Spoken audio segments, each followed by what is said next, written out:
Je me souviens que je le regardais travailler et ça paraissait à la fois très simple et complètement incompréhensible. C'est-à-dire que personne sur le plateau ne semblait comprendre ce qu'il faisait. Il refaisait, par exemple, un plan très simple, il le refaisait 50 fois. Et on ne savait pas très bien pourquoi il le refaisait 50 fois.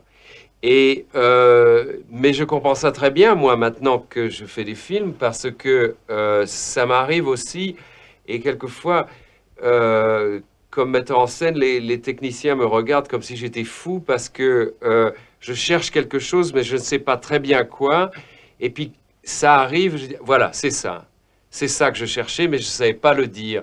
Et je crois que Bresson, sa méthode est une méthode de recherche. Je ne crois pas qu'il sait exactement ce qu'il fait quand il travaille, mais je crois que c'est pour ça qu'on lui reproche souvent d'avoir des dépassements dans ses films et de dépasser ses budgets. C'est parce que il est, il cherche et il cherche tout seul.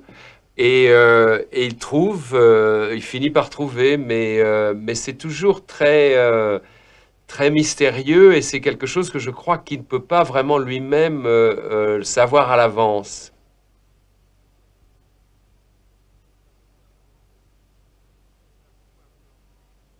Il nous a beaucoup influencé parce il a été notre modèle, il a été notre exemple d'un homme qui refusait toutes les concessions commerciales et qui faisait du cinéma pur et qui était, de tous les Français, il était vraiment l'auteur, celui qui concevait son film depuis le départ jusqu'à l'arrivée. Donc, il était le maître d'œuvre solitaire et total de son œuvre.